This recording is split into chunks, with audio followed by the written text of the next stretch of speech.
The redistricting earthquake is spreading. Just when Democrats thought the damage from the landmark Callais ruling couldn't get any worse, the Supreme Court just dropped yet another bombshell that has Democrats, strategists, party leaders, and race-based gerrymandering architects absolutely panicking because SCOTUS just wiped out two more lower court decisions and sent them straight back with one unmistakable message. Callais is the law of the land, and it applies literally everywhere. But that's just the beginning, because today I'm going to show you just how devastatingly, historically far the Callais shockwave is going to travel. And when we're done, you're going to understand why more and more panicked Democrats are sounding the alarm that their party may simply not survive this ruling. Hey gang, it's me, Dr. Steve, your Patriot Professor, still riding the glorious wave of one of the most consequential Supreme Court decisions in American history that you made happen because of your unwavering support of the one and only Donald J. Trump. So if you want a front row seat on how you continue to change the world in ways you never even imagined, you know what to do. Make sure to smack that bell and subscribe button. The Supreme Court issued two major follow-up orders in the wake of the Callais ruling yesterday, and both of them are devastating for the Democrat Party's race-based redistricting machine. Now, the first case is out of Mississippi. A three-judge panel in the Southern District of Mississippi had sided with plaintiffs backed by the ultra-far-left NAACP, who claimed that certain state legislative districts diluted the black vote. Now, if you don't know what this vote dilution is a very creative gimmick that the far left came up with about 40 years ago to deliberately predetermine guaranteed Democrat seats. They exploited the notion that black voters couldn't get their preferred candidates into office as long as there were too many white voters in their district. So as to ensure racial justice, districts had to be redrawn so as to guarantee that black voters could elect candidates of their choice, i.e. Democrats. Otherwise, they're being disenfranchised, racially disenfranchised. And so this lower court actually ordered Mississippi to redraw its maps to address that alleged transgression, which is just code for you need to manufacture another guaranteed Democrat seat. It was a textbook application of the old pre-Callais Section 2 Voting Rights Act standard, the kind of judicial activism that Democrats have relied on for 4 decades to force the creation of majority-minority districts that deliberately discriminated against white voters. But yesterday, May 18th, the Supreme Court vacated that order and threw it out. In light of the Callais decision that officially recognizes such practices as blatant racial discrimination, Mississippi does not have to listen to that court order.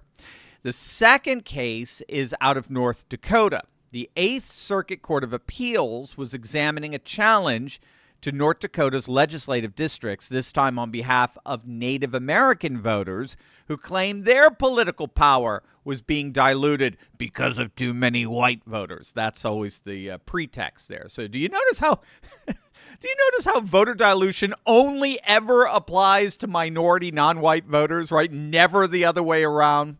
Regardless, the 8th Circuit made an interesting but ultimately irrelevant distinction. It ruled that only the federal government can sue to enforce Section 2 of the VRA, not private parties.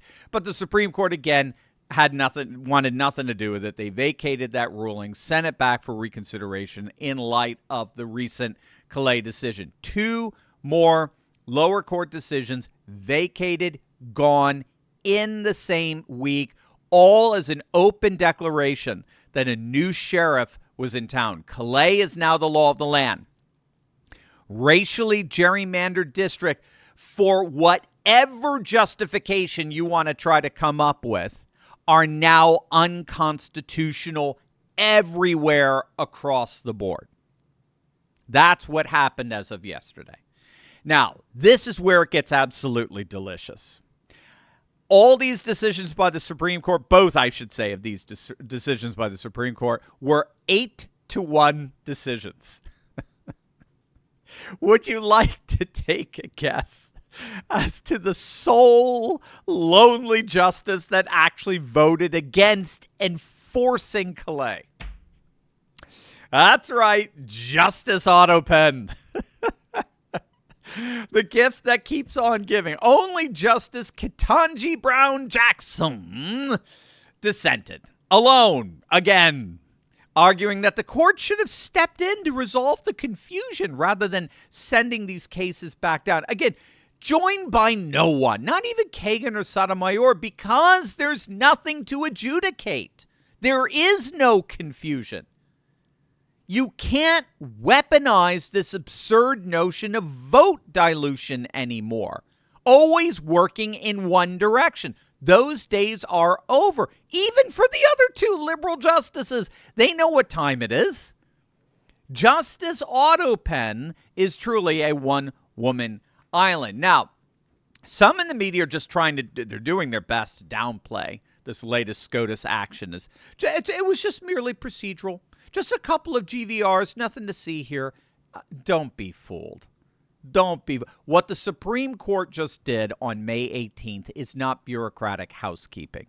It's the court methodically, systematically dismantling the entire architecture of race-based electoral manipulation that Democrats built over 4 decades, one case at a time. What we're seeing is nothing less than a sweeping Republican victory as a foregone conclusion in this historic mid-decade redistricting war. And that's just talking about congressional seats.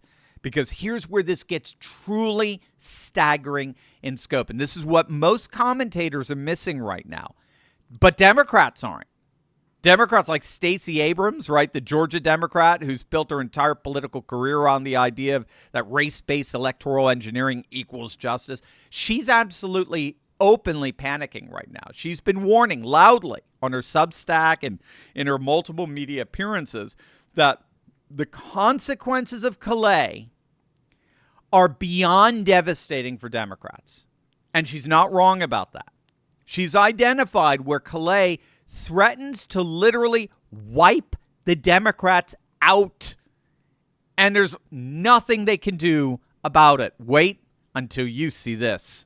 I know you keep telling yourself at some point in the future you're going to buy and store away a few dozen gallons of water just in case an emergency hits your family and the water shuts off. We've all experienced it. The storm hits, the faucet stops working, and we're left wondering how long it's going to be before we have drinking water again. Every time it happens, we kick ourselves for not being more prepared. Well, here's an easy step that you can take that costs less than a dinner out. It's called the Pure Water Straw, and it can clean an entire year of water for you. It's absolutely amazing. It's the perfect emergency tool for making sure your family always has clean water through a disaster. So I got a little bit of some dirty water here, as it were, and what you do is you just take it out and you take the top off, and then what you can do is you can drink from any water source, no matter how dirty. Check this out.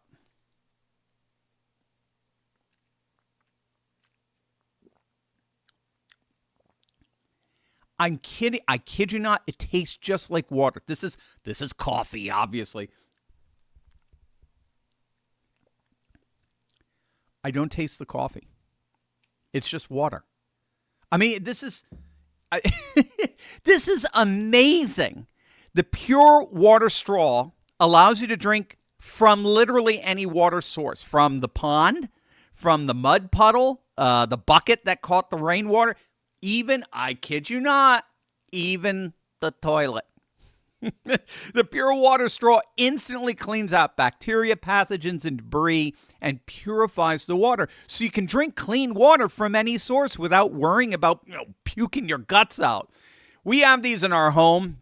We got them in our cars. We've got them in our go bags. Or emergency responders actually recommend having one of these on hand for every member of your household. They store well in their sealed bag. It's a tool your family would be able to count on for years to come. Now, if a takeout meal is more important than a year of clean water for your family, well, then obviously the pure water straw isn't for you. But if you know how important clean water is and understand how quickly a disaster can change everything, then getting a few of these pure water straws is a no-brainer. It's the most logical next step, both for your peace of mind, but also from an investment price standpoint, because normally these are $45 each, but today the makers, Sierra Madre, need to make some space in their Wisconsin warehouse, and so they're marking these guys down over 60% with free shipping to boot. Click the link in the description below and grab yours today so your family's ready for the next crisis or disaster. You won't regret it. Click on that link below right now. Stacey Abrams, to her credit, is openly panicking about the scope of the problem for Democrats. And the scope goes way beyond just congressional redistricting. That's what so many people don't get. Callais did not just address the drawing of federal congressional lines. It laid down a constitutional principle that race cannot be the predominant factor in drawing any electoral district. Any electoral district. That means state legislative districts. That means county commission districts. That means school board districts. That means city council maps.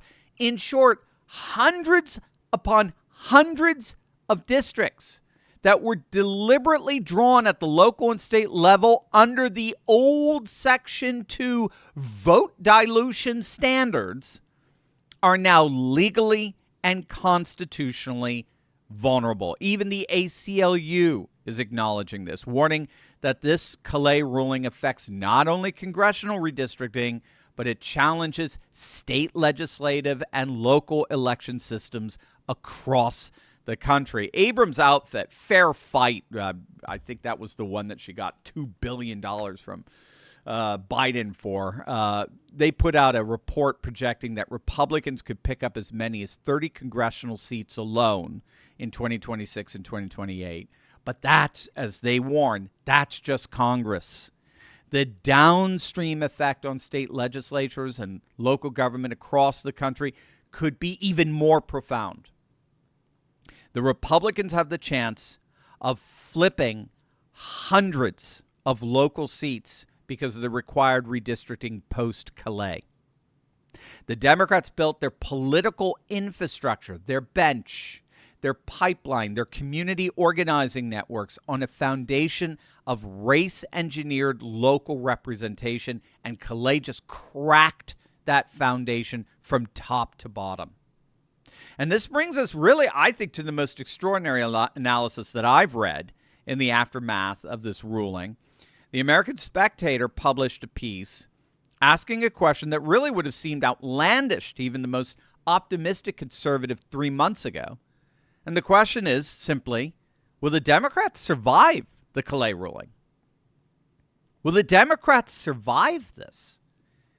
And the answer the Spectator analysis gives is no. It's not a certainty, mind you, but it is a genuine, alarming possibility that they may indeed might not. That was a long way of saying probably not.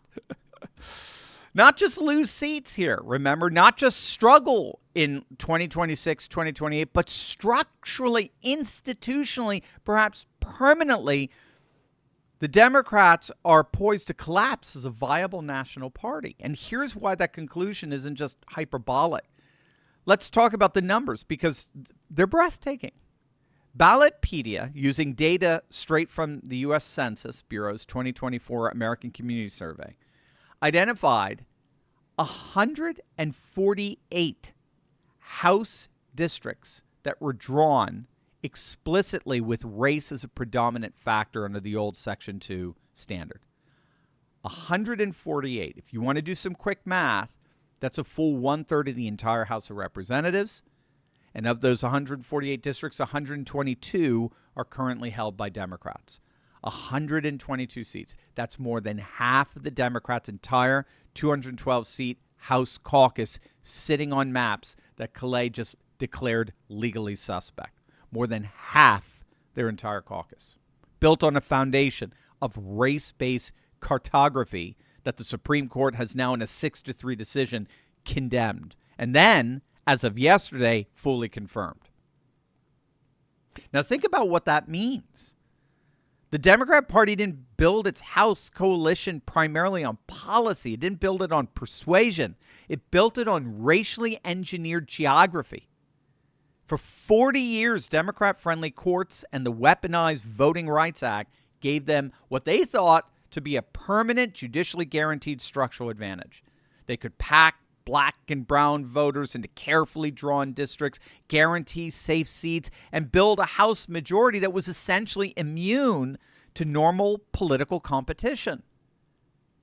And what just happened is that Callais nuked that system. I mean, mushroom cloud and all, it's gone.